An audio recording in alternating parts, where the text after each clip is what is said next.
PowerShell está heredando algunos de los servicios que se pueden manejar dentro del símbolo del sistema. ¿Cuál es cuál es la diferencia? Principalmente es la evolución que ha tenido el sistema operativo como tal. Es decir, el sistema operativo cada vez ha demandado de más herramientas, de más eh, configuraciones distintas que dentro del símbolo del sistema pues no se pueden hacer. A diferencia que el sistema base pues trabaja directamente con el símbolo del sistema, la PowerShell puede interactuar también con el símbolo del sistema, aunque algunos elementos pues no son no son como tal compatibles con el mismo, ¿no? Entonces aquí sí es importante poder definir lo que yo aquí, las operaciones que yo pueda realizar, están más enfocadas a la parte de como desarrollar scripting dentro de PowerShell, ¿sí? Y aquí es un concepto también interesante. Al hablar del scripting, el sistema eh, o los elementos que yo puedo trabajar a nivel de consola para Windows se llaman batch, ¿no? ¿Sí? Es batch. Si lo van investigando por ahí, vamos a estar retroalimentando esto, se llama así batch. Son elementos de programación batch en el sistema y además de poder hacer diversas las configuraciones de manera distinta, ¿no? Algunas cosas cambian dentro de PowerShell para poder trabajar en ello, sí, pero normalmente cuando adquirimos accesos privilegiados dentro del mismo sistema, pues tenemos la opción de poder trabajar con ellos utilizando diversos comandos, ¿no? Para poder trabajar en ello. Es decir, ambos trabajan con comandos, ambos tienen la opción de poder tener privilegios avanzados para poder adquirir elementos distintos, pero también pueden tener ciertas desventajas. Es decir, cuando el sistema queda comprometido, cuando la computadora ha sido, por así decirlo, que ha sido inyectada con un tipo de troyano o algún tipo de elemento vulnerado, por así decirlo, ¿sí? Por algún tipo de virus o demás. Entonces, ¿qué es lo que sucede? Que muchas veces la shell queda comprometida y normalmente si seguimos utilizando la shell y no nos damos cuenta, pues no vamos a poder determinar de identificar cuáles son los elementos que quedaron afectados realmente, ¿sí? Porque la misma CMD está comprometida y ni siquiera sabemos, ¿no? Incluso ustedes desde que instalan una versión pirata del sistema operativo de Windows, pues de ahí a lo mejor no saben realmente si tienen una versión que ha sido comprometida o que tengan algún tipo de vulnerabilidad ya inyectada dentro de un DLL o algún otro elemento, y desde ahí ni siquiera nos damos cuenta que puedo trabajar con el sistema operativo de manera segura, ¿no? Entonces, normalmente cuando te regalan un sistema operativo es por algo, no es porque sean tan buenos, sino que conlleva el hecho de que tu sistema quede completamente comprometido, independientemente de que digas, pues es que yo lo voy a activar el sistema operativo de esta forma, no voy a utilizar el KMS o no voy a utilizar, no sé, algún tipo de activador que tú conozcas para poder hacer la utilización del sistema operativo. Internamente tú no sabes realmente si el sistema quedó totalmente comprometido. Para ello, para la única forma pues, que podría ser es verificar si realmente Windows está publicando como tal algunos de los MD5 para poder implementarlos e implantarlos dentro del mismo sistema y poder verificar si realmente tienes una versión original del mismo, ¿no? Pero si lo bajaste de Taringa o lo bajaste de alguna otra página de, de intercambios virtuales, pues va a ser muy difícil que tú consigas una copia original de la misma porque normalmente vienen modificadas e incluso cuando te descargas el sistema operativo ya forman parte de una bootnet, te la regalan y dicen, ten el sistema operativo Windows 10 completamente full, ¿sí? No vas a tener que utilizar ningún activador cuando la instales, solamente haz estos pasos, actívalo y desde ahí ya empezamos a notar como ciertos elementos externos, ¿no? Que me pueden, eh, que me pueden comprometer. Por ahí luego vamos a ir viendo análisis de malware, análisis de archivos, que nos va a permitir poder ir viendo cómo esto interactúa con cada uno de los equipos de cómputo, qué modificaciones a nivel del sistema operativo trabajan y cómo se están implementando. Entonces aquí tenemos el elemento de PowerShell y el administrador del símbolo del sistema. Alguien investigó por ahí qué es Batch, cómo se ejecuta Batch, que es algo ya, no es algo nuevo, es algo ya viejito, pero ¿cómo funciona Batch? ¿Alguien investigó esa parte? Pues sí, dice que son archivos de procesamiento por lotes que permiten a los usuarios de Windows automatizar los procesos del sistema y los programas. Estos archivos contienen unos comandos que se ejecutan mediante el símbolo de sistema o línea de comandos. Ahí sí, hay cientos de comandos batch que sirven para automatizar prácticamente todo tipo de tareas, desde copias de impresión hasta procesamientos mucho más complejos. Y aquí ya tengo toda la lista de los comandos batch. Ujú, exacto, entonces, pero son a nivel es la parte de la utilización de programación a nivel de línea de comandos. Entonces, con Batch, recuerdan ustedes que cuando ustedes ponían un disco, ¿sale? Un disco de CD de su artista favorito o compraban un programa pirata, ¿sí? ¿Qué es lo que hacía cada vez que insertaban el disco dentro de la computadora? Se ejecutaba un archivo que se llamaba autorun.bat, que es un batch. Y en ese autorun.batch mandaba a invocar al archivo principal que te guiaba con la instalación, o a lo mejor si era la instalación de la impresora, una impresora o de algún dispositivo periférico, metías el disco y en automático lo ejecutaba y con el autorun.batch, ¿sí? Lanzaba automáticamente el sistema. ¿Qué es lo que sucedió? ¿Qué detectaron posteriormente con este tipo de batch, con el autorun.batch? Es que el sistema operativo lo primero que buscaba, así como cuando tenemos un servidor web, lo primero que busca es un archivo .index, .php, .html, .htm, JSP o ASP. Eso es lo primero que busca el servidor. Lo primero que buscaba la unidad de CD cuando se inicializaba era el archivo autorun.bat. Entonces, al momento de que se ejecutaba, tú podías configurarlo para que se lanzara un virus, ¿sí? Desde el CD, ejecutando el autorun.bat, en automático, cada vez que metías el disco ya quedabas infectado, ¿no? Entonces, se dieron cuenta que era un error que estaba configurado dentro del mismo sistema operativo por el nivel de privilegios que le daba Windows a los archivos .batch, y a partir de ahí ya no se implementa tanto. Después de que se implementaba dentro de los discos, se implementó también a nivel de memoria, que es lo mismo que se ejecutaba, y eso fue un método de propagación muy fuerte cuando ejecutábamos lo que era la parte del recycler. ¿Se acuerdan de los primeros virus recyclers que teníamos, que infectaba la memoria, y después de ahí la metías a otra computadora y infectaba la computadora y empezaba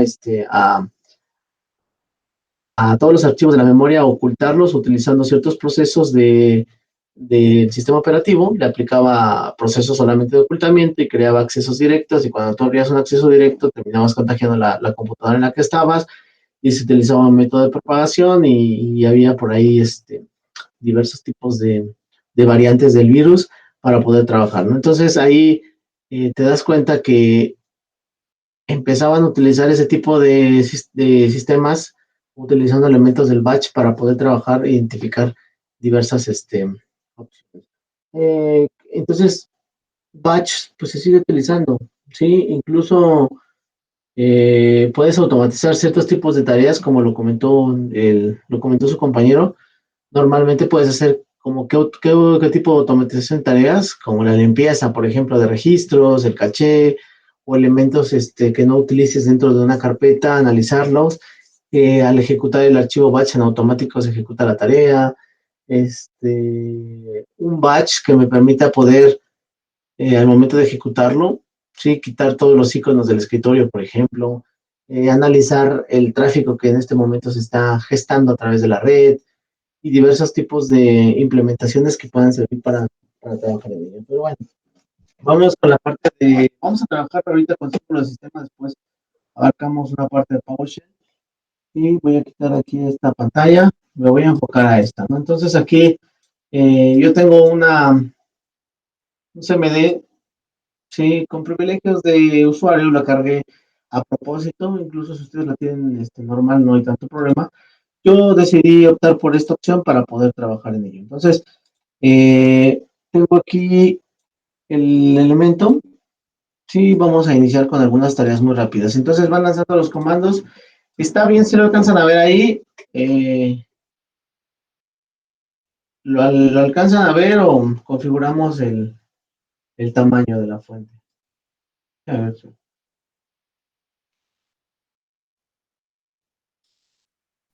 Yo sí lo veo bien. Ay, ya también. ya le subí un poco a la fuente. ¿Ya lo ven? ¿Mejor? Bueno, vamos con la primera lista de comandos, ¿no? Para ir haciendo las equivalencias. ¿Sí? Línea de comandos, task list, ¿sale? Para que vayan haciendo sus capturas. El task list nos sirve para poder saber la lista de todos los procesos que actualmente están ejecutando. Dentro de esto, pues tenemos por un lado todos los elementos que son como los .exe. Es el equivalente a lo que podríamos tener nosotros dentro de la línea de cuando hacemos control al suprimir y mandamos a llamar al símbolo al administrador de tareas para poder entrar a la lista de procesos.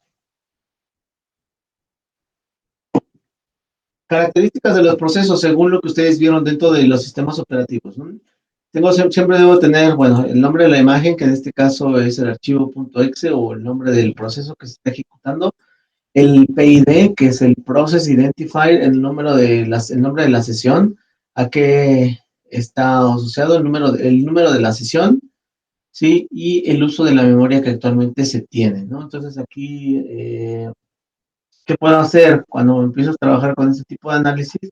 Pues empezar a ver qué es lo que estoy ocupando o qué es lo que me utiliza más memoria dentro de mi equipo. Por ejemplo, si se dan cuenta, yo ocupo este de spchost.exe mucho, ¿no? Pero no realmente que se esté ocupando mucho, tiene que ver o tengo que dudar por esa parte de que sea malware, ¿no? Entonces, por ahí mucha gente piensa que todo lo que se está duplicando ahí es como malware, pero no absolutamente todo lo que está ahí es malware específicamente y me aparecen todos los procesos que yo tengo en este momento y que puedo ir utilizando. Entonces, TaskList es uno de los elementos principales. Digamos que ya voy a llenar el sistema, pero necesito saber qué es lo que está corriendo y empezar a poder deshabilitar diversos tipos de tareas dentro de mi sistema, ¿no? Entonces, vean, aquí ya tengo algunos elementos, los puedo lanzar, puedo trabajarlo, ¿sí? Y puedo ir visualizando. Pero también vamos a ir viendo elementos más específicos, ¿sí? El task list menos M, ¿no? Ahora no solamente me está mostrando los elementos que yo tengo como tal dentro del mismo sistema, sino que tengo los DLLs asociados. ¿Qué es un DLL, compañeros, compañeras? ¿Qué es para ustedes un DLL? ¿Una librería? Una librería. ¿Qué más? Es una librería dinámica, ¿no? ¿Para qué serviría un DLL? Proporciona procesos que son necesarios para el funcionamiento correcto de un programa, ¿no? Funcionamiento, ajá, correcto de un programa. ¿Se puede considerar que un DLL puede ser un driver?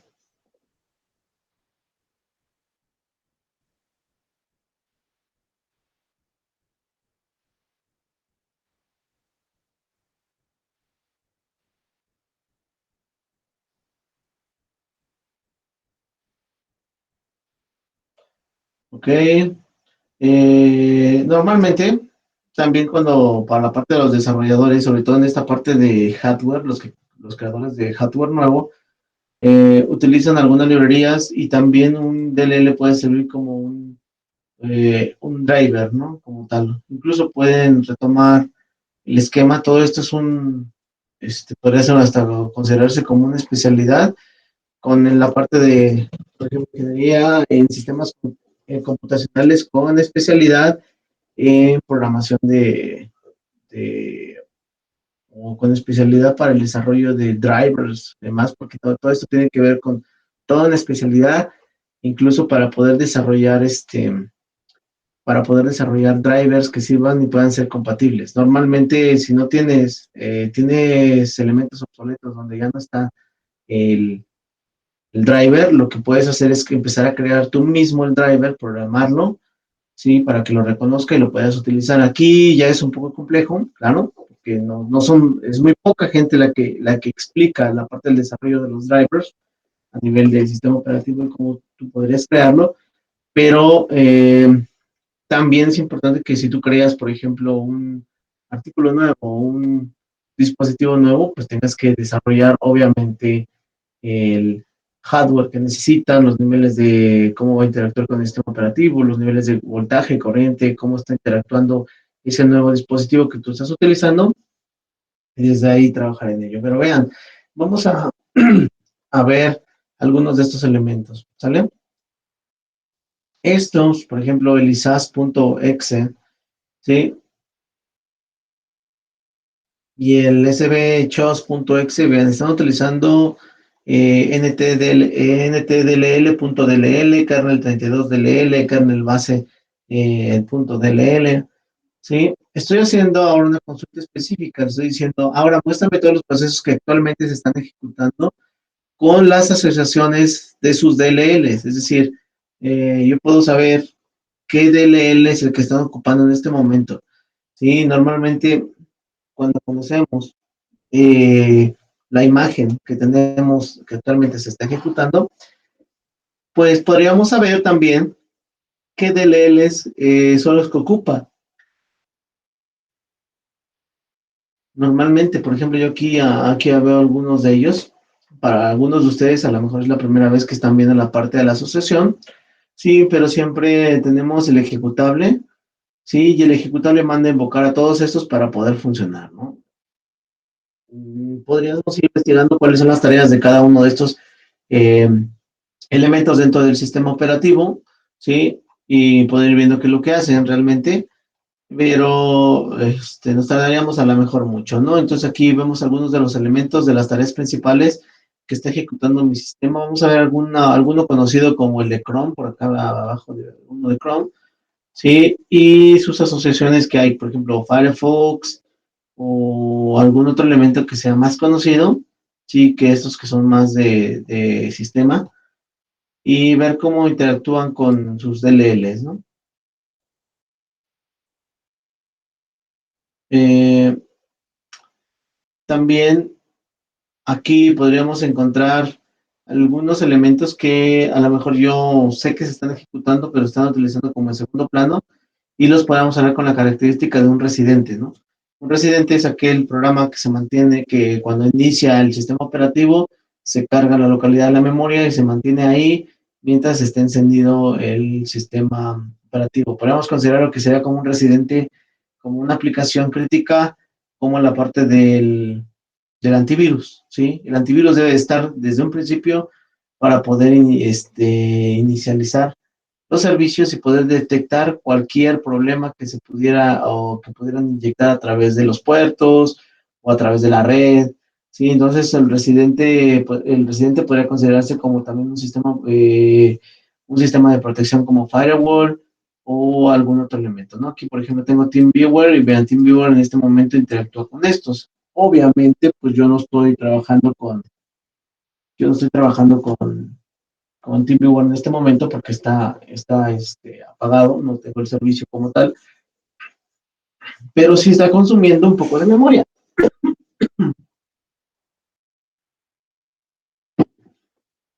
¿Qué más? ¿Qué más? VMware también sucede lo mismo. Trabajo con eso y puedo visualizar los elementos. Entonces aquí la descripción para este comando, si van haciendo su captura, muestra los servicios que actualmente se están ejecutando asociados a la parte de su DLL. ¿Sale? Vamos con el siguiente. Puedo seleccionar aquí, hacer una consulta, ¿sí? Y específicamente vamos a ver cuántos interactúan con por ejemplo.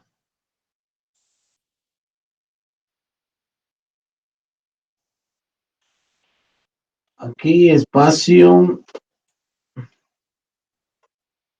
bueno, voy a agregarlo así, kernel base,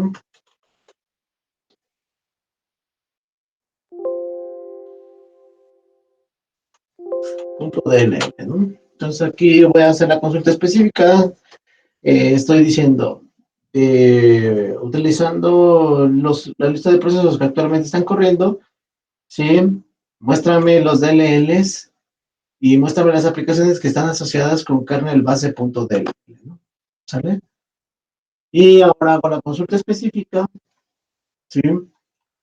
De todos estos servicios. Imagínense echar de perder o modificar este kernel base.dll. En este momento, todos estos tipos de este tipo de servicios dejarían de funcionar, o en su totalidad o parcialmente, porque no necesariamente con eso voy a echar abajo todas las aplicaciones, sino que parcialmente porque utilizan algunos elementos que están ahí constituidos dentro del mismo DLL. Entonces, podría ser que los eche abajo totalmente o parcialmente. Entonces hago la consulta específica, le digo tasklist diagonal M, selecciono alguno de estos DLLs que estaban aquí, podría ser el que ustedes quieran, ¿sí? El que hayan elegido y posteriormente lanzar la consulta, ¿no? ¿Sale? ¿Para qué podría servirme un comando de este tipo? Pues obviamente si yo estoy infiltrándome en el sistema, pues modificar y ver cuál es el grado de afectación más alto que yo podría tener al momento de modificar ciertos archivos, ya que estoy dentro del mismo sistema, ¿sí? Irme al kernel base y poder trabajar en ello, ¿no? Entonces ahí modificarlo y ver, ¿cuál le va a afectar más? No, pues puedo utilizar modificarlo y automáticamente todo se queda sin ninguno de estos elementos, ¿sale? Y empezar a crear como que pequeños daños dentro de la computadora y simular que obviamente hay mal funcionamiento, ¿sale? Y realmente va a haber mal funcionamiento porque yo estoy configurando estos elementos de manera tal para que se puedan generar diversas tareas que son dañinas para el mismo sistema operativo, ¿sale? ¿Hicieron su consulta? Sí. Sí, ¿Para qué más podrían utilizar el comando? No sé si quieres detener uno de ellos, saber a cuántos estás involucrando. Tener un que ya entendí bien. ¿Una idea o qué dices? Para saber a cuántos están involucrando. Ya no entendí muy bien. Ajá, o sea, por ejemplo, quieres detener o cambiar uno de los DLL y pues necesitas saber a quién vas a afectar, ¿no? Ok, gracias. Bueno, entonces aquí también puedo hacer análisis de malware a nivel de consola. ¿Para qué me serviría el malware? Análisis de malware. Normalmente cuando yo estoy estudiando específicamente un proceso, si es que llegara a visualizarlo, no está comprometido el CMD, porque normalmente el malware oculta los nombres de sus servicios, pero vamos a pensarlo que el malware no lo ocultó. Entonces aquí lo que yo puedo ver es el servicio, ¿sí? Y posteriormente a ello, ver las asociaciones y ver cómo está, qué grado de afectación fue el que tuvo mi sistema operativo, porque es probable que todos los que aparezcan, los DLLs que aparezcan aquí, hayan sido comprometidos por el mismo malware y estén contenidos de esta forma. Aunque sí, aquí habrá que ver un procedimiento para hacer análisis de malware. ¿Cuál sería el procedimiento? Pues es tener una terminal en estado aislado, es decir, aislar el malware dentro de un elemento o un contenedor que me permita poder hacer el análisis sin tener que ser afectado por terceros. Es decir, yo hago el análisis y puedo solamente estar visualizando qué es lo que sucede en ese sistema operativo sin que existan otros elementos. Para ello hay como procedimientos y metodologías para poder crear elementos aislados y que yo pueda visualizar qué es lo que está pasando dentro del mismo. Entonces, también para análisis de malware me puede servir, ¿sale? Y hay como varias cosas de aquí ya interesantes a las cuales empezamos con la parte de poder hablar. No solamente tengo una línea de consola, no solamente puedo hacer ciertos elementos, sino que también ya me lleva a otras áreas del conocimiento y análisis, ¿no? task list diagonal SVC. Vean, ¿sale?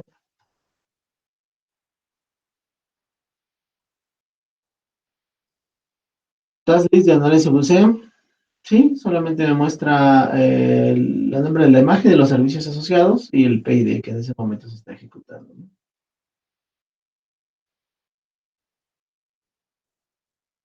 Es como listar todos los procesos que actualmente están corriendo, los cuales han sido, están hospedados a los procesos, asociaciones, a los cuales están hospedados los servicios, ¿no? En este caso. ¿Sí? A pesar de que este es el mismo, vean, SVO Chores es el mismo, está hospedado en este servicio con este PID. Todos, y aquí viene la parte del elemento que vieron con sistemas operativos. Cuando vieron sistemas operativos les dijeron, ese es un sistema operativo, pero este sistema operativo tiene un elemento de paginación. ¿Sí? El elemento de la paginación lo que hace es que cada vez que inicias un servicio, reserva un poco de memoria, lo aloja dentro de una localidad dentro de la memoria RAM, ¿sí? Y se mantiene ahí mientras el usuario decida que se mantenga ahí o se ejecuta como un proceso precedente, que es el que habíamos descrito anteriormente, y de esta manera yo puedo reservar una memoria. A pesar de que este es el mismo proceso, están hospedados en diversas localidades de la memoria, ¿sí? O asociados con diversas localidades de la memoria porque tienen un PID distinto. Ese es el PID de la columna donde están asociados. ¿Sí? Y ahí tengo aquí muchos CVChost, ¿sí? Pero todos asociados con un PID distinto. ¿Vale?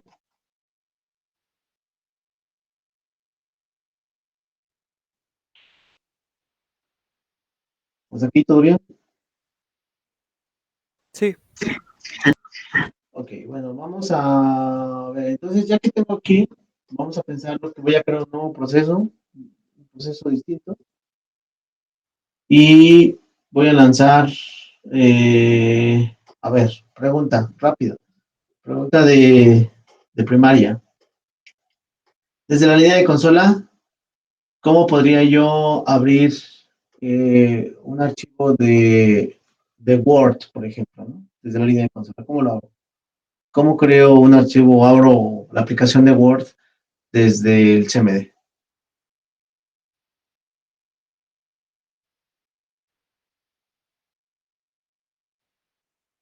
Es pregunta para los 4 alumnos que solamente están participando el día de hoy. ¿No es como en Linux, que es el punto barra? ¿O simplemente mandar a llamar el exe? ¿Qué se llama el Excel? ¿Qué más? Es En como este que caso, ¿cuál sería como el WinWord.exe? En este caso, su proceso asociado sería como el WinWord, ¿no? Su compañero dice que podemos llamarlo .exe. Sí, no lo está reconociendo a pesar de que soy superusuario.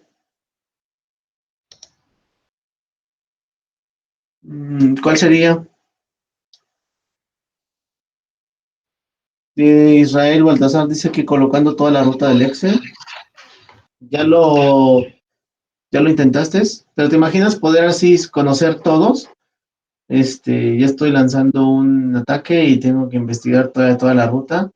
Y si probablemente el usuario es un poco avanzado y no lo instaló en la ruta normal, sino que instaló en otra ruta distinta, que está en una parte distinta, entonces ahí sería un problema.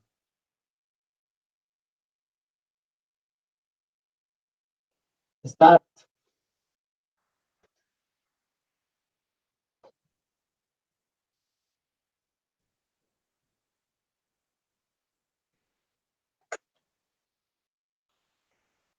Está winboard.exe y lanzó el elemento, ¿sale? Lo tenemos aquí, ahorita lo proyecto y ya me muestra lo que es la parte del Word, ¿no? Ya salió, ¿sale? Ya lo ejecutaron todo, entonces el comando start es importante dentro de todo esto, de la línea de consola.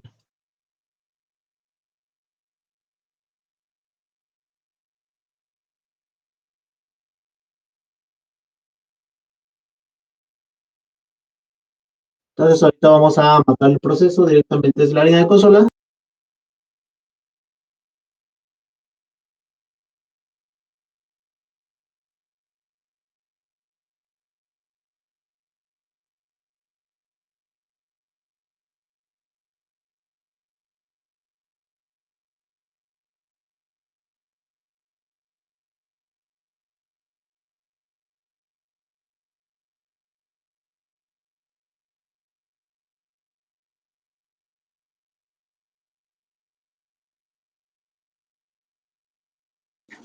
Tenemos entonces aquí el elemento, lo que tendría que hacer es identificar dónde se encuentra mi proceso y desde ahí lanzarlo. Voy a hacerlo en la pantalla.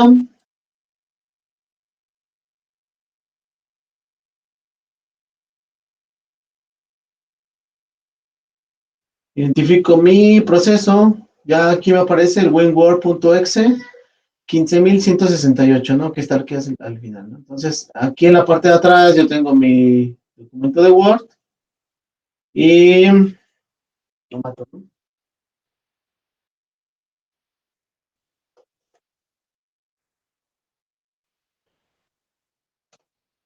Taskill.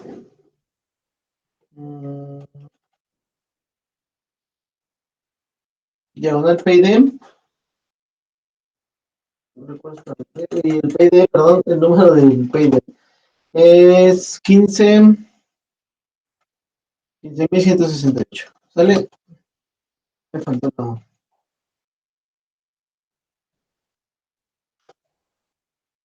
¿Lo vieron? Se borró automáticamente el sistema, cerró completamente el WinWord. Entonces, otra vez nuevamente el proceso que había comentado su compañero, abro el Word, está abierto, identifico el proceso, sí, task list. Ahora el proceso se encuentra en el PID 2348, sí, está atrás.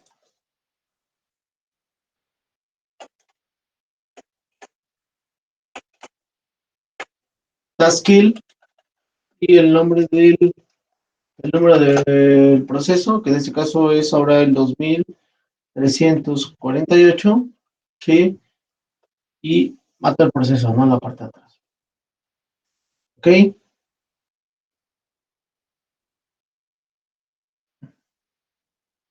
Entonces aquí lo que tengo ya es precisamente eso, ¿sale?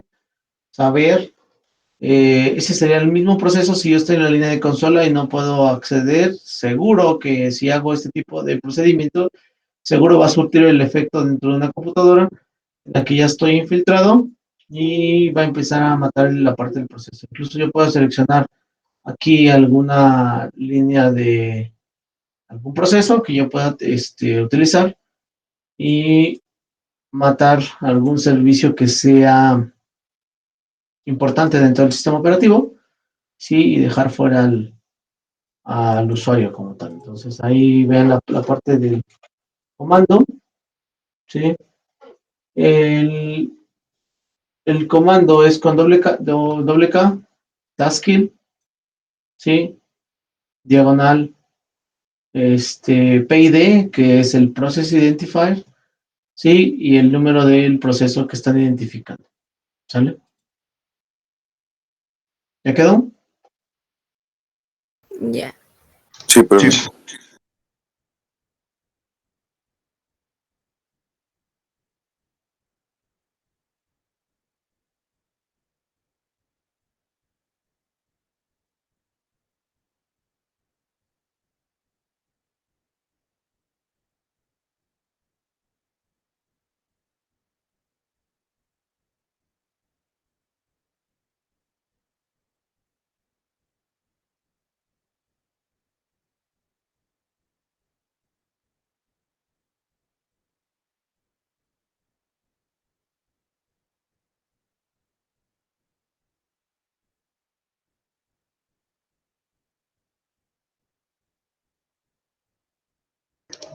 Creo que está muteado, profe.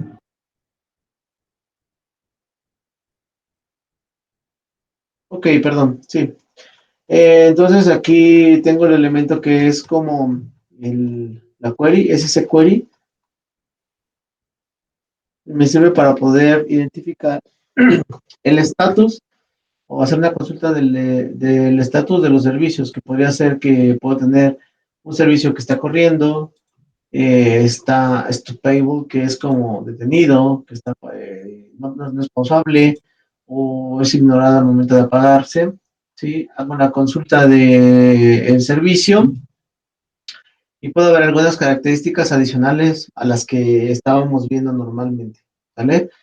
Entonces, este tipo de elementos son elementos que me pueden identificar para poder saber más metainformación de la persona. Normalmente en un proceso de ethical hacking, el paso número uno que se debe de seguir es ese, ¿no? Hacer como el reconocimiento del objetivo. Es decir, voy a atacar un objetivo, pero necesito reconocer y saber qué es lo que tiene en totalidad, o lo más que pueda, o sea, conocer incluso mucho más de lo que el usuario normalmente conoce su propio sistema.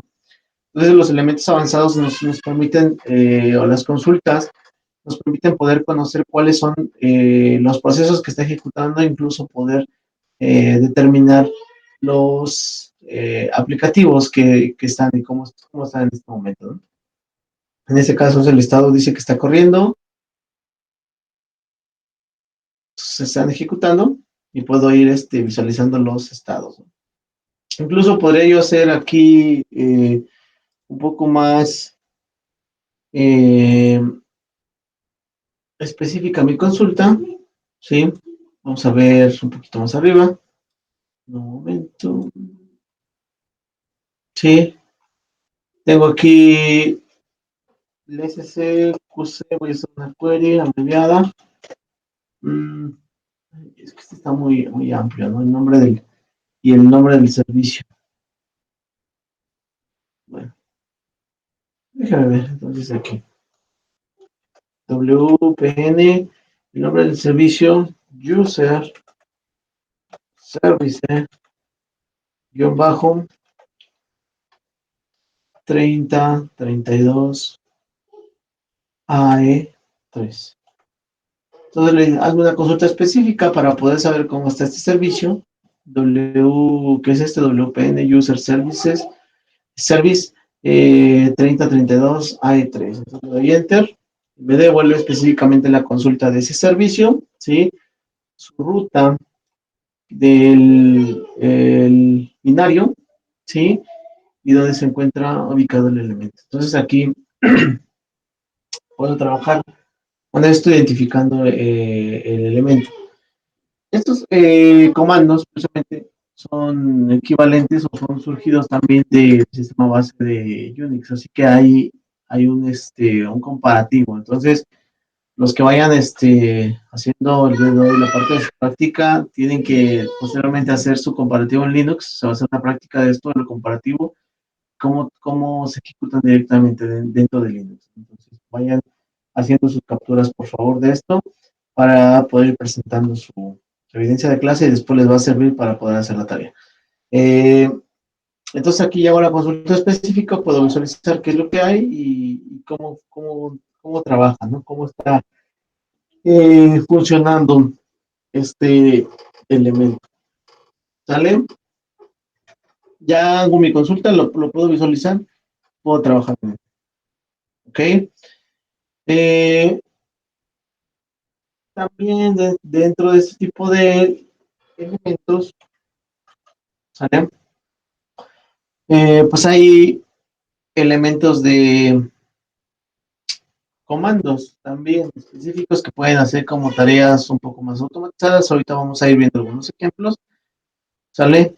Vamos a ver los niveles a nivel de red. ¿Qué sucede a nivel de red?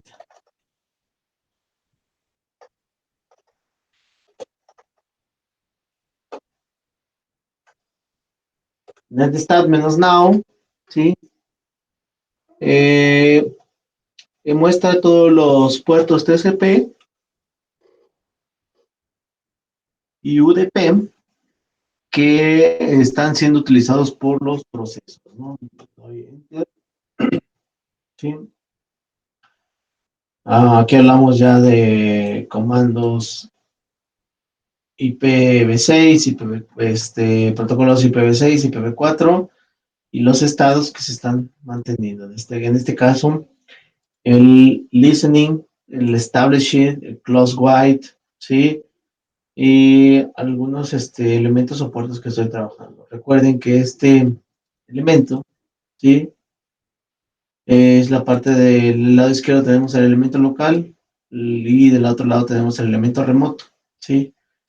Esto, si alguien ve, por ejemplo, lo que está subrayado en este momento en la pantalla, ¿cómo podría describirme lo que está visualizando en la pantalla? ¿Qué interpretaría de información está visualizando en la pantalla?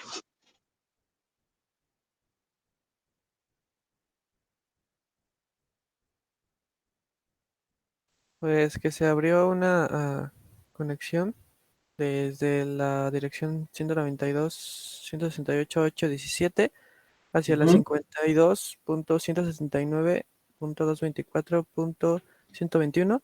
Ahí salen sus respectivos puertos, que fue una conexión TCP que se estableció, o bueno, que fue como satisfactoria, por así decirlo, y Ujú. que lo está utilizando en específico el proceso que tiene un PID 5292.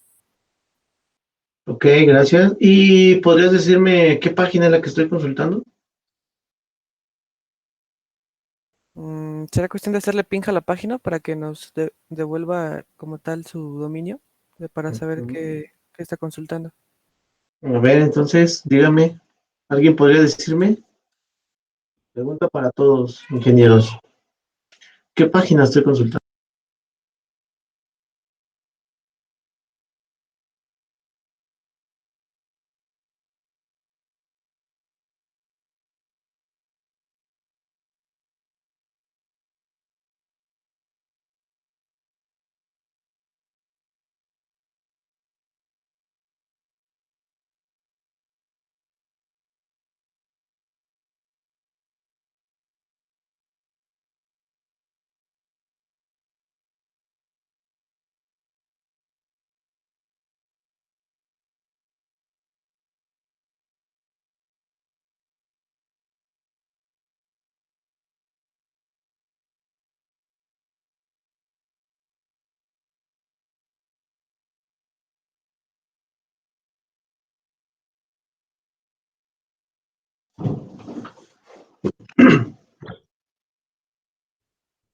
Ujú.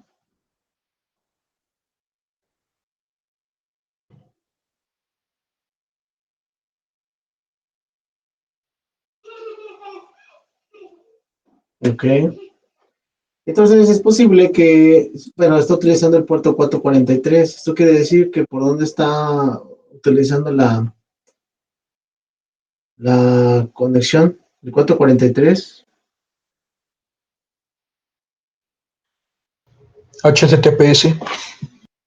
HTTPS. Ujú. Y está saliendo por el puerto 15.177. Entonces aquí, este puerto me podría decir mucho de manera local para poder saber qué es lo que está sucediendo. Es posible que no necesariamente tenga que ser una página web, ¿sale?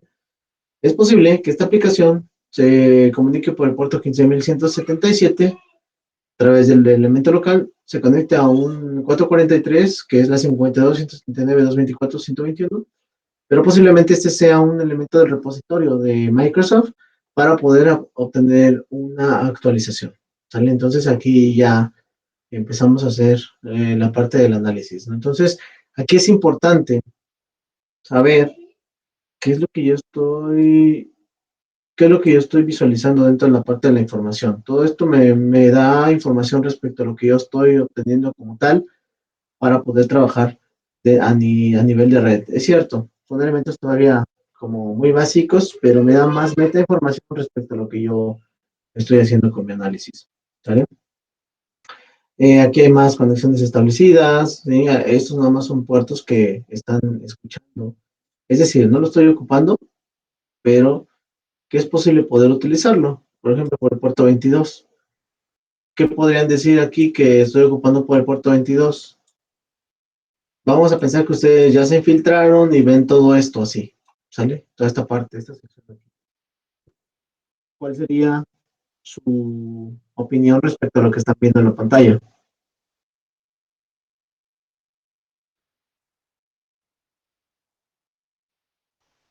Que son conexiones locales. Son conexiones locales. Pues normalmente todas las del lado izquierdo pues son conexiones locales, pero no me dice mucho, ¿no? Que el hecho de que sean locales solamente. ¿Qué más? ¿Qué Bueno, o sea, podrían ustedes? que no se conectan a ningún lado porque pues está en cero la IPv6 del lado derecho. Pero además hay otra cosa, o sea, no es cierto, lo que es cierto es que no están conectados. No hay ninguna conexión, pero me podría revelar algo más. ¿Que Que esos están a la puertos están espera. abiertos? ¿Perdón? ¿Que esos ¿Jiménez? puertos están abiertos? Exacto, que los puertos están abiertos. Están esperando una conexión, que el filtrado a través del firewall está abierto. ¿Para qué? Para puerto 22. Bueno, vamos a ir preguntando, a ver, voy asignando puertos, sale rápido. Adrián Josué, bueno, el 22 no hay tanto problema, ya todos sabemos que es SSH, ¿no? Bueno, si no lo sabían, es SSH. 135, ¿para qué me sirve Adrián, Josué? 445, Alcántara Arenas, ¿para qué es? 448, Fernanda, 623, Santa María Sánchez, 7680, Tello, Kevin, 8733, Eduardo, 16992, Diego, 49664, Rangel Serrano, 49665, Flores, Diana Laura, 49667, Espinosa Zamora, ¿sí? Madeline, 49668, López Aguillón, 8307, ¿no? Vamos a poner esos. Entonces, vean, estos dicen que están de carácter de escucha, ¿sí? Pero ¿qué servicios son? A ver, ¿alguien ya investigó su servicio? Sí, bueno, yo encontré que el 135 es para la llamada a un procedimiento remoto. Exacto, conexiones a RPC, sí. Yo encontré el mío en el 448. Garantiza la entrega de paquetes de datos en la misma orden que fueron mandados. Exacto, es decir, es como corroborar que el envío fue de manera correcta y eso tiene que ver con telecomunicaciones, recuerdan que es la parte del bit de paridad que se envía. Alcántara.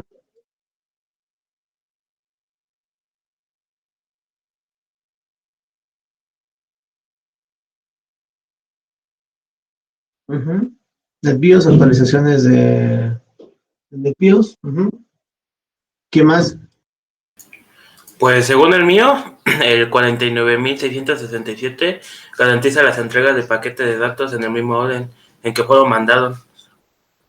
Gracias. Todos son de garantía de paquetes. Recuerden que el protocolo TCP/IP, como es el que estamos viendo aquí, la parte de la característica del TCP, son elementos es uno de los protocolos de más fiabilidad que existe a nivel de redes, porque te garantiza que el paquete llega a su destino, y si no, existe una orden para poder saber que no llegó a su destino. Entonces, por eso el protocolo TCP/IP para la parte de redes es muy importante porque garantiza la efectividad de la entrega de los paquetes. Y obviamente, pues esos tienen que ser garantizados a través de algún tipo de puerto, ¿vale? ¿Qué más? Pues a mí me tocó el 49665 y dice que garantiza la entrega de paquetes de datos en la misma orden en la que fueron mandados. Todos estos de acá, creo que los 49,000 estos de acá, fungen como con el mismo, tienen el mismo objetivo de los También el 49669. También el 87. El 16.992 igual. Sí, son elementos de la parte de la entrega de paquetes, ¿sale? Entonces vean aquí, haciendo el análisis con mi lista de comandos que estamos visualizando en este momento, Sí, vamos descifrando más metainformación que el usuario está utilizando. Podríamos ir viendo comportamientos, claro. Sí, yo puedo estar accediendo aquí, incluso yo a través de las direcciones IP, podría yo ir visualizando qué está viendo en ese momento, con qué conexión está utilizando. Y tenemos la parte de los datagramas, ¿no? El UDP, ¿sí? Eh, ¿Qué es un datagrama? ¿Alguien podría decirme la parte del UDP? Esto ya lo vieron en redes. No sé si lo vieron con quién les dio redes, si les dio Granados o no sé quién fue el docente. ¿Qué es un datagrama? Porque estamos hablando de UDP, datagramas.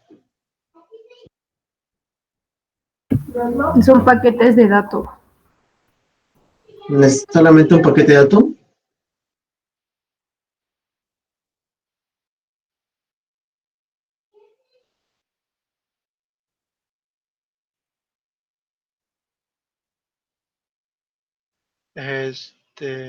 El UDP es un protocolo que permite la transmisión de datos sin conexión.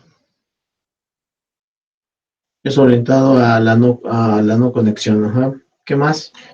Es un protocolo en donde los paquetes son encapsulados, ¿no? Y van asegurados a través de capas. Ujú.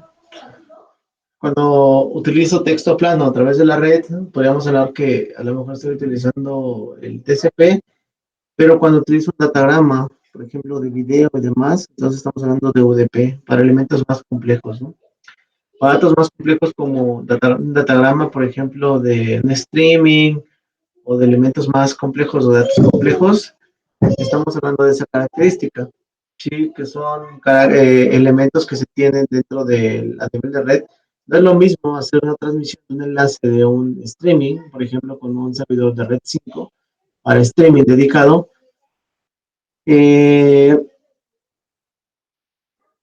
Ok, Pérez Rivera Eduardo, el protocolo de datagramas de usuario abreviado como UDP es un protocolo que permite la transmisión sin conexión de datagramas en redes basadas en IP para obtener servicios deseados en los juegos de destino. Se basa en puertos están listados como campos principales de la cabeza de UDP, como muchos otros protocolos de red. Sí. Entonces, no es lo mismo hacer una transmisión de streaming, hacer una transmisión por IP, o una transmisión de multimedia solamente, o de mensajes de voz a través de la red. Sí, entonces aquí habría que diferenciar cómo estoy utilizando los datagramas, qué elementos deben de contener para poder saber qué es un elemento de streaming, un elemento de audio o de video a través de la red. Entonces, cada uno de estos funge con una función principal, el UDP, para elementos de datos ya un poco más complejos y no datos de textos planos, por ejemplo, como un int o un double o un text. Entonces, aquí ya la parte de los datagramas ya involucran otro tipo de elementos. ¿Sale? También me describe la parte del protocolo IPv6 y cuáles son los elementos de IPv6 y seguimos trabajando, vean, con un datagrama. Trabajo con un datagrama que en este caso puede ser, aquí no se ve, está bindeada la conexión, bueno, está bindeada a través del protocolo IPv6, ¿sí? Y utilizamos un puerto para poder trabajar en él. Que posiblemente esto tenga que ver con el datagrama que estoy utilizando para la conexión que estoy haciendo con ustedes dentro del enlace de comunicaciones. Y así podemos ir viendo las conexiones activas. ¿Sí? Vamos a ver, déjenme ver los puertos. No tenemos conexiones activas en esta parte de puerto menos N. Puedo ir haciendo algunos de estos elementos. El más completo es como el now, el menos now.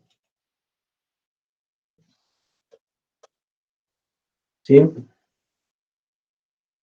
Incluso aquí ya tengo la parte de la dirección de mi equipo y ahí se mantiene, ¿no? Vean lo que está haciendo en este momento. La conexión activa con menos A, netstat menos A.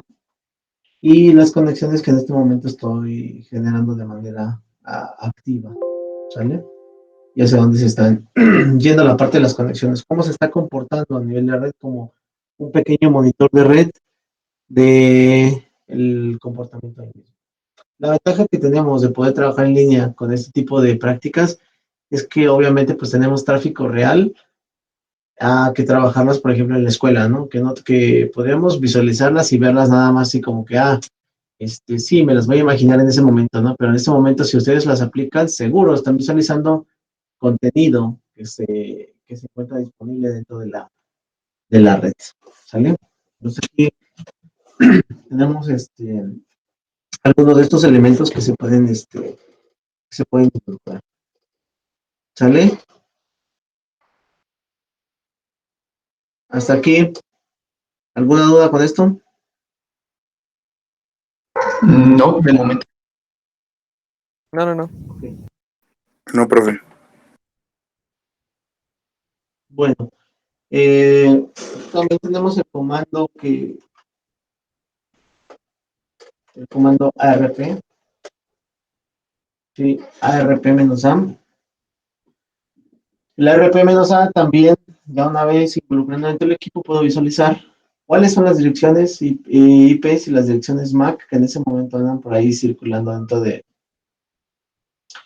la misma, de la misma red, ¿no? Entonces aquí yo tengo algunos elementos, sí, los puedo visualizar y las direcciones sobre todo MAC, ¿sí?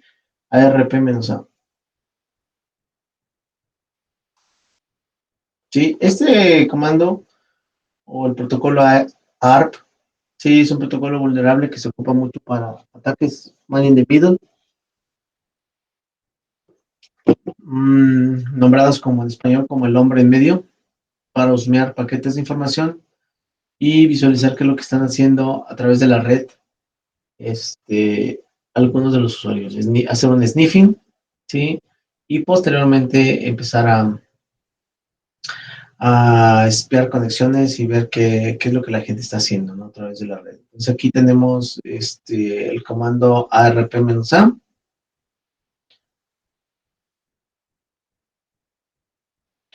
Aquí pues obviamente va a cambiar de cada uno de nosotros porque va a ser las conexiones que actualmente pues ustedes estén visualizando dentro de su red de computadoras. Pueden ser más, pueden ser muchas e incluso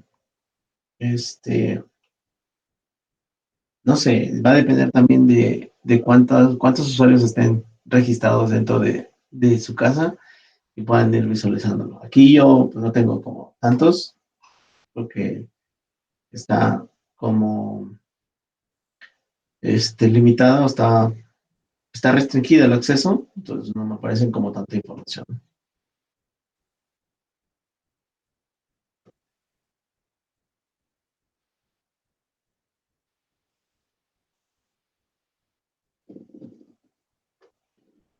La parte también del comando desde acá, la trazado de ruta, ¿no? Esto creo que ya lo habíamos visto, pero nada más hacemos como un ejemplo.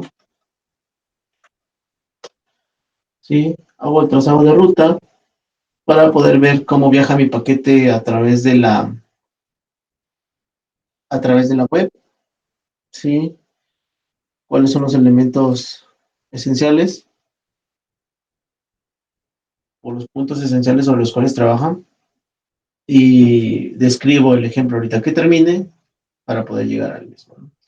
Entonces aquí yo tengo el elemento, ¿sí? Que en este caso es Google, ¿sí? Le doy google.com, me dice traza la dirección a google.com, la decodifica. Recuerden que aquí tengo un servidor de DNS. El DNS, el tracer, lo que hace es desenmascarar el DNS para devolver la dirección física y me devuelve que Google está en 142.250.81.100. ¿Sale? De momento, para ver esta parte.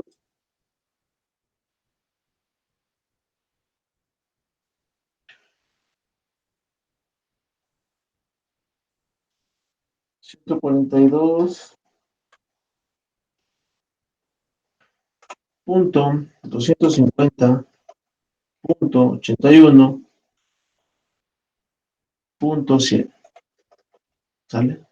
142, 250, 81, 100. Sí, me devuelve que es Google, ¿no? Creo que esto ya lo habíamos revisado, ¿no? ¿O no lo habíamos revisado?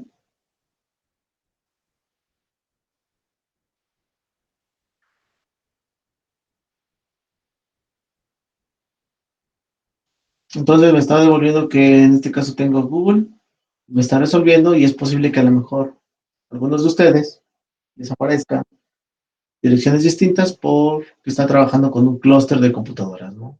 Y les aparezcan distintas direcciones aquí dentro de la línea de comandos. ¿Sale? También a lo mejor un enrutamiento distinto, porque obviamente pues, no estamos en la misma sección. Yo estoy en este momento aquí, en el estado de Morelos, y estoy utilizando un dispositivo de internet en casa de Telcel, y me dice que mi primer hop, sí, mi primer salto que yo tengo es está configurado mi protocolo hasta máximo 30 saltos. Y aquí entra la parte del enrutamiento cebolla. Esto quiere decir que, por ejemplo, yo aquí tengo 30 saltos configurados en esto, ¿sí?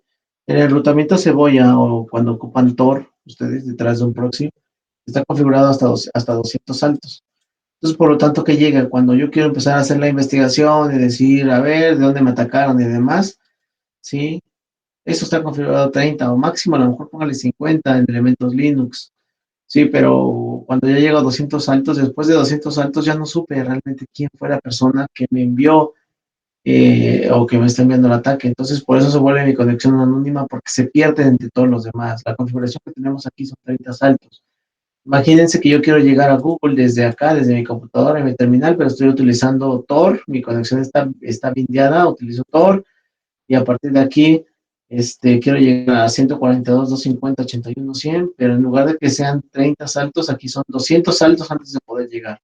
Entonces llega un punto en el que se pierde la conexión, ya no supo el protocolo quién fue el último o quién fue el inicial que generó la conexión y por eso es que se vuelve tan complejo poder saber eso. O sea, hay por ahí procedimientos establecidos dentro de la web que proponen de cómo podemos saber esa parte, pero digo, es más complejo. Aquí, pues yo estoy mostrando la parte de mi conexión, estoy diciendo que estoy saltando de mi primer elemento, mi primer salto donde yo llego es a mi puerta de enlace, que es la 192.168.8.1. Mi puerta de enlace se comunica con las antenas, ¿sí? Que es la 10, 255, 252, 68 y la 10, 208, 253, 129. Después de ahí, aquí no podría yo garantizarles si realmente sigue por aire o aterriza a tierra, ¿sí? Pero lo que sí es que ya tengo aquí un servidor de uninet.net.mx con estas direcciones.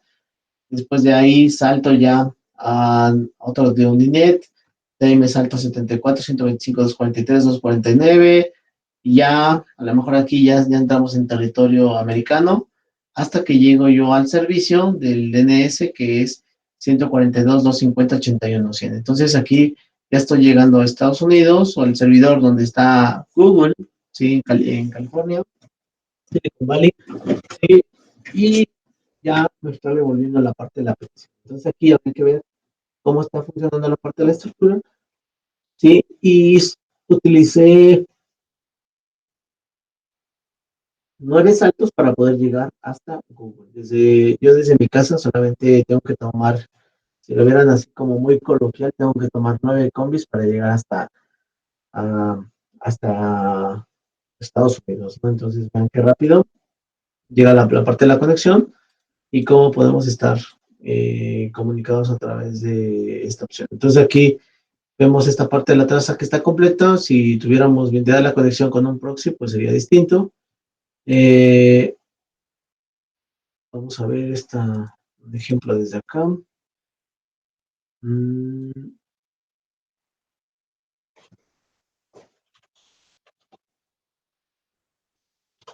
Sí, voy a la página de Ping EU. Desde ahí hago el tracer route, ¿sale?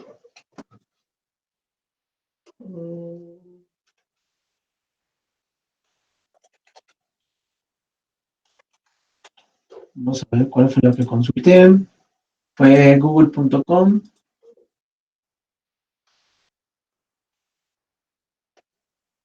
¿Sale? Le doy go y empieza, ¿no? Con el elemento. ¿Sale? Empieza a trazar en la parte del paquete y llega a la parte del destino. Creo que... Ajá. Aquí no puedo terminar eso porque dice que fue rechazado por un firewall. ¿Sale? Es decir, Google ya, aparte de esta dirección, está bloqueada la parte de su conexión en su firewall y no deja que páginas de este tipo permitan poder hacer ping hacia sus servicios, ¿no? Entonces aquí el primer elemento que ellos tienen es saltar desde la página web donde ellos están y empezar a hacer el proceso, el ping, para poder ubicarlo. Entonces también aquí hay pings a través del dispositivo de DSL y desde ahí podrían hacerlo. Entonces aquí está como bindeada la conexión, no lo permite, ¿sí? Pero sí me está diciendo que yo tengo una dirección IP que es esta, ¿no? Si yo tuviera, tengo activo mi servicio, sale que no está activo mi servicio porque está bloqueado, pero sí puedo ligarlo a un DIN DNS, ¿sí? Lo que me respondería aquí sería con la página del modem, pero pues obviamente no tengo nada. Sí, para poder asociar servicios. Si en este momento que estuviera yo con el DIN DNS, pongo mi servidor aquí en este momento y lanzo, por ejemplo, un servicio de chat, lo configuro a través de mi dirección IP, brindando mi conexión, ustedes se conectan a través de mi dirección IP y en ese momento ya podrían acceder directamente a mi servidor, ¿no? Pero no tengo activo ahorita en este momento eso, ¿sí? Tengo por ahí habilitada una nube, tengo configurada una nube privada para mis servicios de almacenamiento dentro de mi casa, pero está vinculada también la conexión a través del puerto 22. Aquí, entonces, ya veo la parte de la traza completa y ya puedo llegar hacia el destino. ¿Sale? Rápido, entonces, práctica en este momento. Ustedes sabían entonces que puedo trabajar con algunos elementos. Déjenme les muestro en la pantalla la parte de la práctica para que vayan finalizando puedan subir su documento del día de hoy.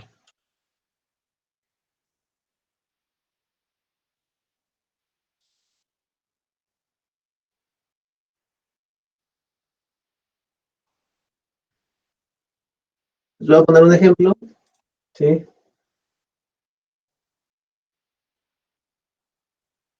Ok, ahí está.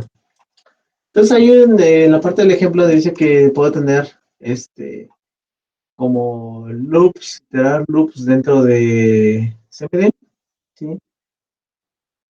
Entonces, está el ejemplo de este for que están viendo aquí. Dice que puede funcionar dentro de la línea de comandos, ¿sí? Es la sintaxis de cómo pueden ejecutar un archivo for dentro de una línea de comandos. La práctica consiste en hacer funcionar este comando de for dentro de su línea de comandos, ¿sí? Algo sencillo. Adelante, está la pantalla ahí proyectada. Es la pura sintaxis. Hagan funcionar el comando, ¿vale?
Ya quedó.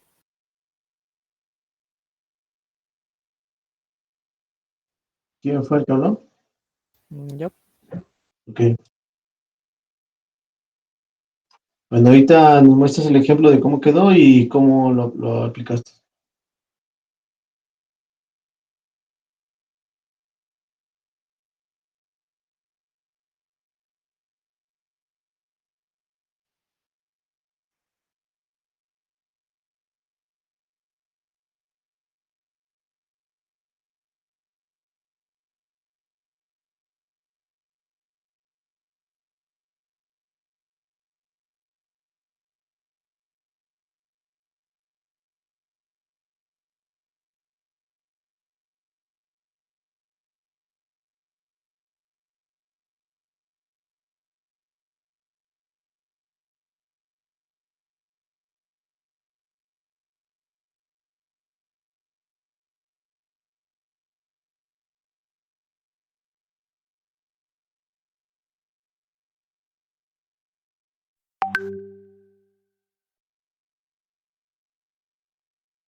Mándame tu captura de tu implementación, Jiménez Morales, por WhatsApp para revisarla, ¿vale?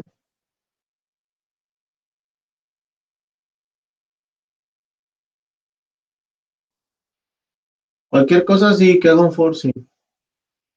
Estás implementando aquí, ¿En el grupo, ok. profe, o privado? No, privado. Ahí dice ejemplo del comando. Puede ser un comando que tú decidas. Ajá, para revisar.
Profe, entonces tenemos que mandar la captura.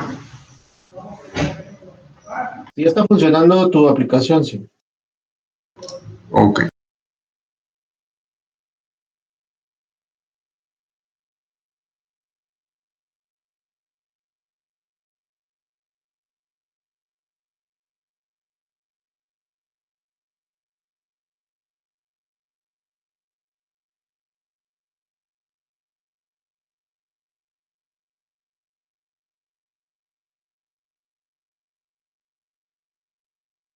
Profe, yo le mandé uno, pero no sé si esté bien. Creo que lo que hice fue abrir un blog de notas. Ahorita lo reviso.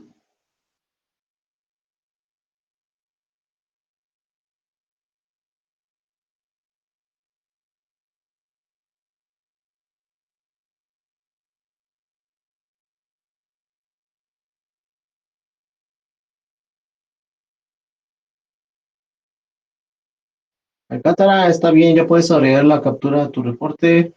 Morales, Jiménez Morales también.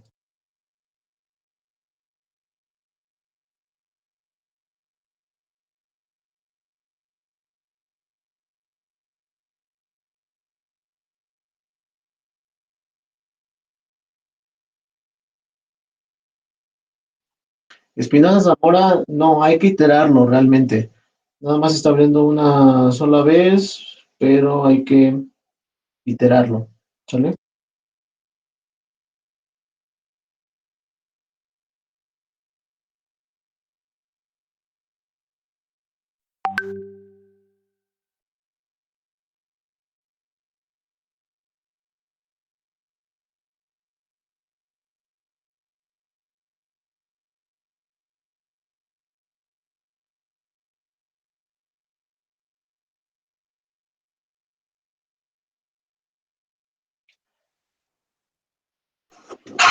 López Aguillón, ¿para qué estás utilizando el eco?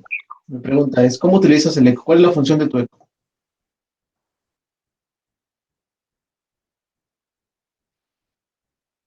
López, López Aguillón, ¿para qué utilizas tu eco?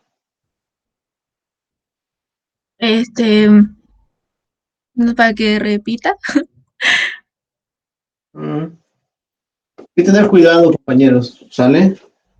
Saber por qué utilizan los comandos. Sí, es fácil poderse darse cuenta cuando alguien se pasa la tarea con los demás. Entonces, no conocen los comandos, no saben por qué lo están aplicando. Sí, hay que saber por qué están utilizando la funcionalidad dentro de sus comandos. Gracias.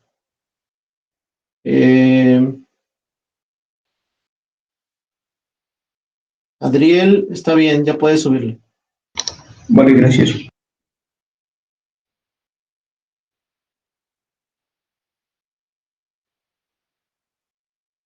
Me mandaron una captura de un eco de hola. Sí, profe, fui yo.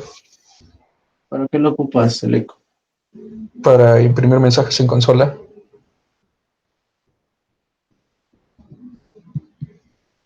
Utiliza otra implementación, por favor. Vale, profe. ¿Sale?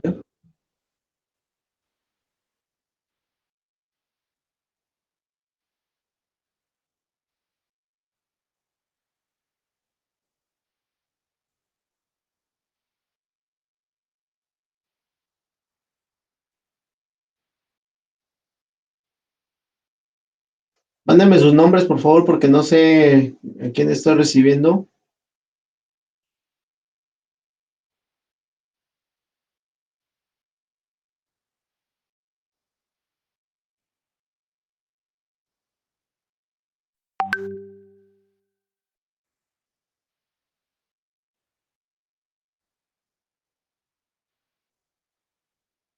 ¿El que estás haciendo ahí, Kevin, es infinito o qué? ¿El for?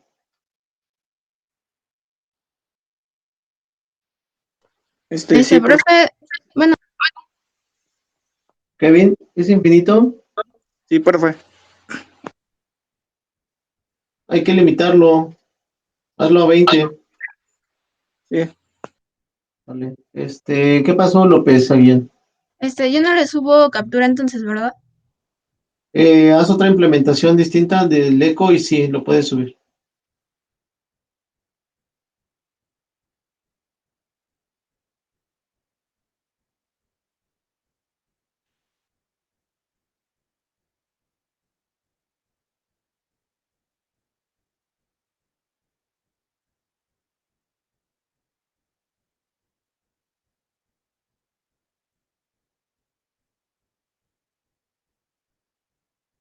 ¿Para qué estás ocupando el file path, Fernanda? Es que quería que me abriera un archivo, pero no lo abrió y me marcó el Sí, error, es pero que en te manda el lugar de error que lo abriera, me te manda mandaba el el error por error. el file path.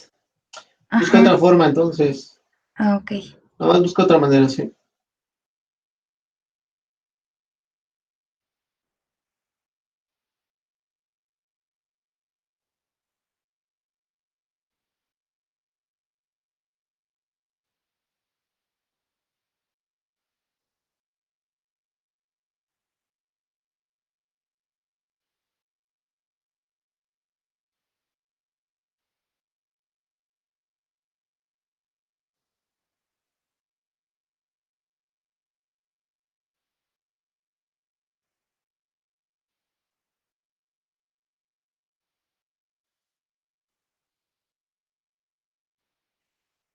¿Por qué le subes la tarea a José Jiménez Morales?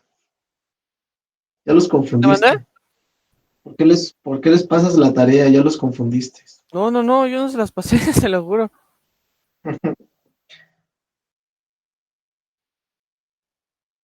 Debes entender que ningún programador tiene la misma lógica de programación. Todos se lo entienden distinto. No puede haber dos programadores que piensen de manera similar, al menos en ese aspecto.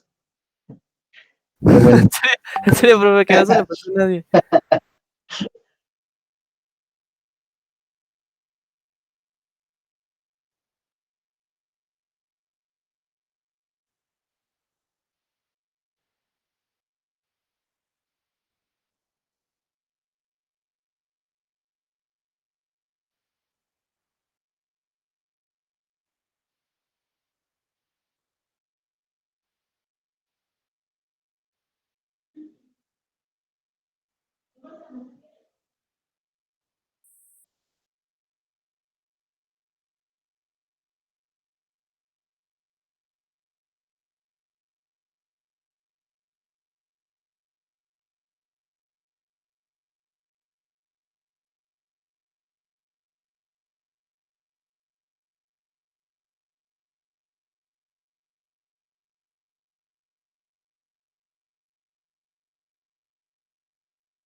Ya se lo mandé yo, profe. Sí, estoy revisando.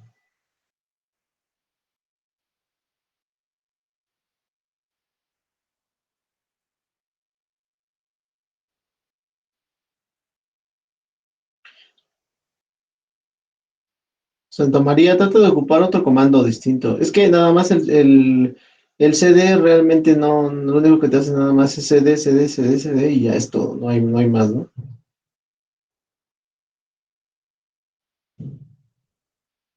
O ponle CD punto punto, no sé, igual y a lo mejor ahí Ya le envié otro.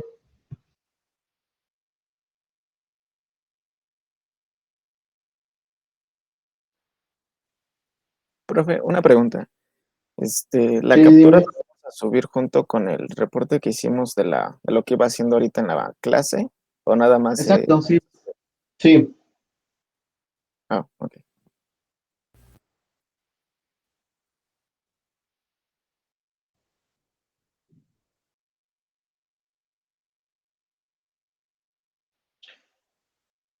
Ya puede subir Santa María Sánchez.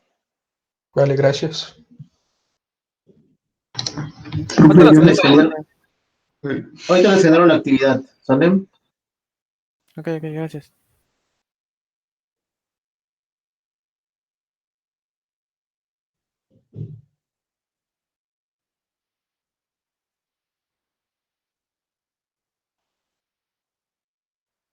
Pérez Rivera Eduardo también.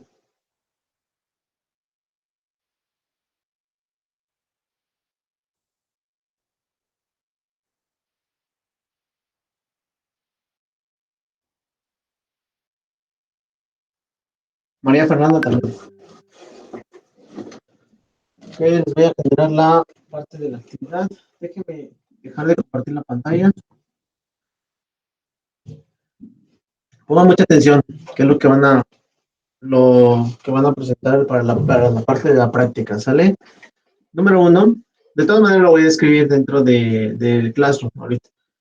Pero número 1, lo que van a hacer es crear van a virtualizar en Linux, o si pueden utilizar un Pentester Lab, que son más ligeros, y descargarse la versión de Pentester Lab, virtualizarla en Linux. Y todos los comandos que fuimos haciendo el día de hoy, dentro de Windows hay que realizar la práctica, pero con su equivalente en Linux. Hay que hacer la búsqueda de los comandos que vimos el día de hoy, pasarlos a Linux y hay que ir describiendo la parte de la práctica. Además, dentro de la parte de la utilización del batch para, para Windows, van a agregar 3 programas distintos de batch con su ejecución de tareas que ustedes consideren importantes que se pueden automatizar utilizando el batch dentro del CPD. Entonces, por un lado es la equivalencia de comandos y por otro lado es la ejecución de 3 programas utilizando batch. ¿Sale? Así sería como más simplificado. Ya después ahí lo escribo dentro del Classroom, pero eso sería la parte práctica que ahorita queda pendiente. ¿Sale? ¿Dudas con esto? Para que ya pueda generar la evidencia de clase.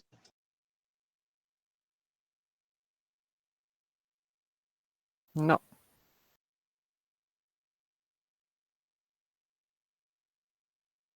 Ok, muy bien.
Hey guys, you're here for an easy Grandmaster Arms Dealer Boss Cheese. You can even do this solo. If you saw my previous video, you won't learn much from this one. However, Apotheosis Veil was patched. The best alternative is Well of Radiance, 100 Discipline, and A los que Sunbracers. ya les autoricé y les realicé su trabajo dentro de WhatsApp, ya pueden ir subiendo, ya creé la tarea. Profe, Son ya actividad, ¿verdad, profe? Y también se puede subir, permítanme, Jiménez Morales puede subir ese. Vale, gracias, profe.